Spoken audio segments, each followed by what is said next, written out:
Vamos falar de fé. O que é fé dentro de uma espiritualidade ou mesmo dentro do espiritismo? Fé é acreditar em algo que não necessariamente você consiga palpar, você consiga ver. Você não sabe necessariamente se existe ou não. Você sente.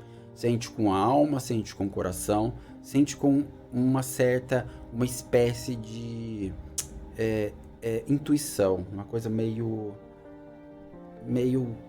é muito forte, é muito presente. Ok. Eu posso dizer que fé está relacionada à ciência? Aí eu falo que não, a primeiro momento. Não há relação de fé com ciência, porque eu estou acreditando em algo que não existe. Ok. Mas há décadas atrás, o homem voava? O primeiro homem não falou, nossa, será que a gente consegue voar? E o outro falou, seu estúpido, claro que não. Será que não aconteceu isso?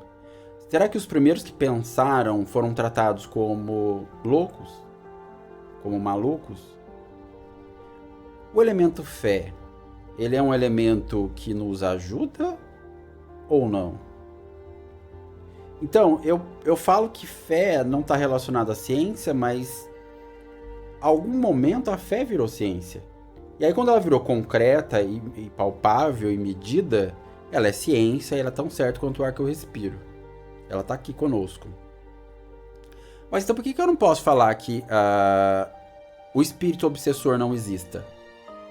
Por que eu não posso dizer que o espírito obsessor dentro de um transtorno não está ali causando o mesmo mal que a ciência que estuda a mente? E assim como o espiritismo classifica o transtorno de personalidade como um prejuízo ao ser humano. Então eu acho o seguinte, e aí é bem a minha opinião, fé e ciência não são elementos que se batem, não são elementos que não se complementam, eles não são elementos que atrapalham um ao outro, eles se correlacionam, eles se entrelaçam, eles são elementos que a gente deve abraçar como algo que pode nos ajudar ainda mais. Ambos. Pode nos dar novas respostas. Eles ativam um lado da mente que é essencial para o ser humano avançar, que é a criatividade. A criatividade, se eu jogar um balde de tinta no chão, para muitos é só um balde de tinta no chão. Mas para outros, eles vão conseguir ver alguma forma, vão conseguir ver alguma utilidade. Fala, nossa, mas se esse balde caísse em tal superfície? E se esse balde caísse... Você entende? Então, não feche o seu pensamento. E aí vem a máxima que ajuda a dar mais força para essa fala. Aí não é uma ajuda da terapia e nem uma ajuda da espiritualidade, mas uma ajuda da física. E aí vem Max Born, que é o físico quântico, que alertou o mundo sobre a causa de todos os males. Gente, ele deu a resposta para a causa de todos os nossos males. E de fato é. Ele foi o avô da atriz Olivia Newton-John, que declarou que uma das grandes tristezas da vida dela foi não ter conhecido o avô. E a máxima que ele fala é: creio que ideias como certeza absoluta, precisão absoluta, verdade suprema, etc., são produtos da imaginação que não deveriam ser admissíveis em nenhum campo da ciência. Aí vem Kardec e diz o seguinte: o espiritismo avançado com o progresso jamais será ultrapassado. Por quê? Se novas descobertas lhe demonstrarem que está em erro acerca de um ponto, ele se modificará nesse ponto. Se uma verdade nova se revelar, ele aceitará. Ambas as falas, dentro da espiritualidade, dentro da ciência, são verdadeiras. E abrem o campo da criatividade. Tudo que é ao contrário à criatividade limita. Tudo que é ao contrário à fé limita. Eu tenho que ter a fé e a criatividade como campos sempre abertos. Sempre livres de preconceito, livres de empecilhos, cheio de possibilidades. O céu é o limite, ou melhor, não há limite dentro dessas duas falas.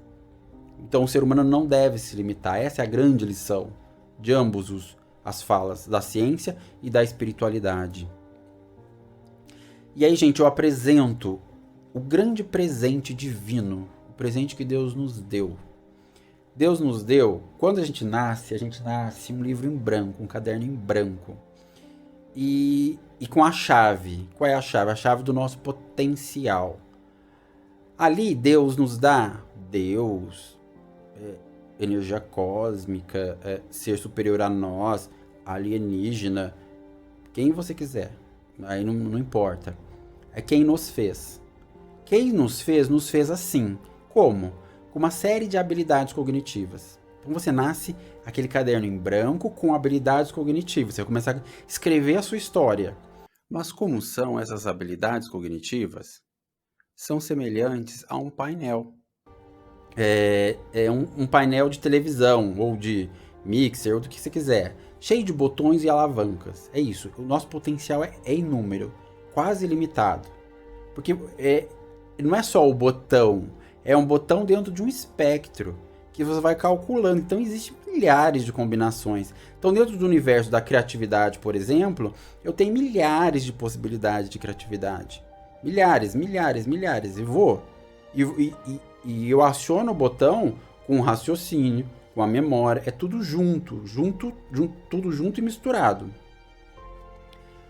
O que acontece com a gente? A gente vem pro mundo. Só que a gente não escolhe como é que a gente vem. A gente vem. E às vezes vem pra sofrer, vem pra ser feliz. Dá sorte, eu não sei se é sorte, eu não sei se é um combinado.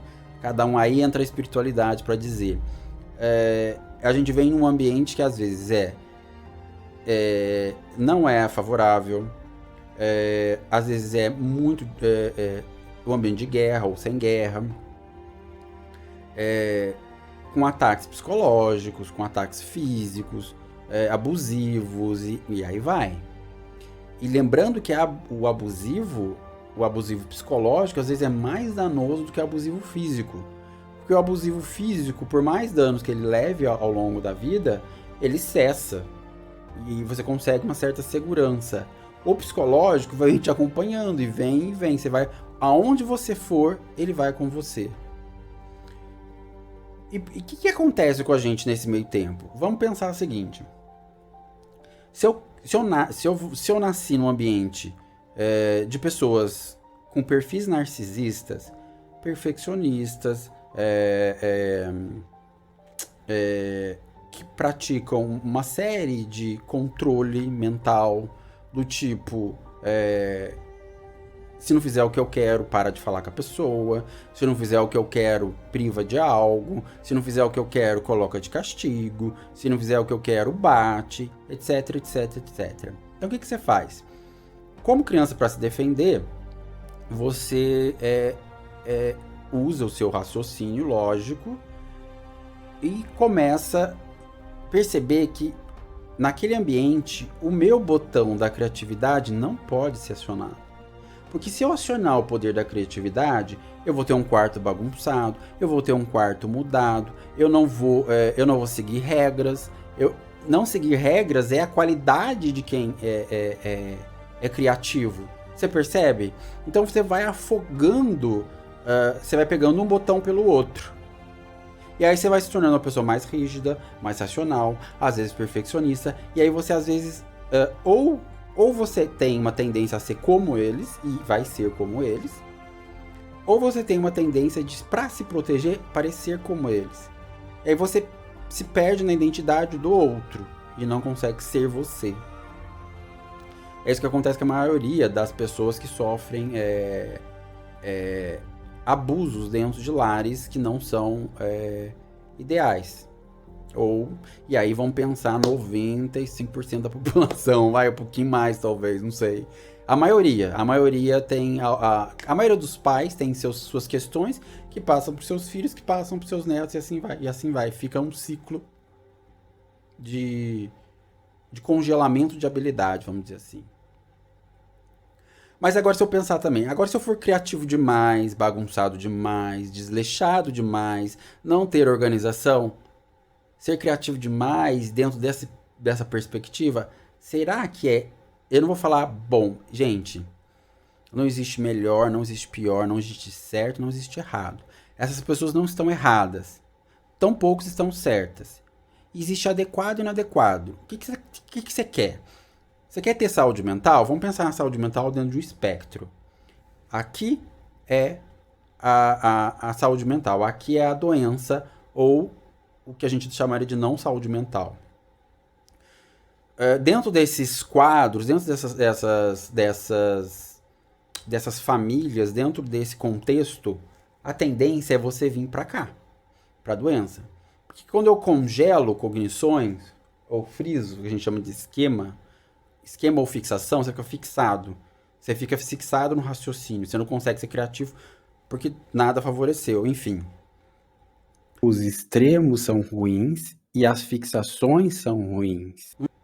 O equilíbrio vai te levar para o que a gente chama de saúde mental. E é isso que a gente quer trabalhar aqui.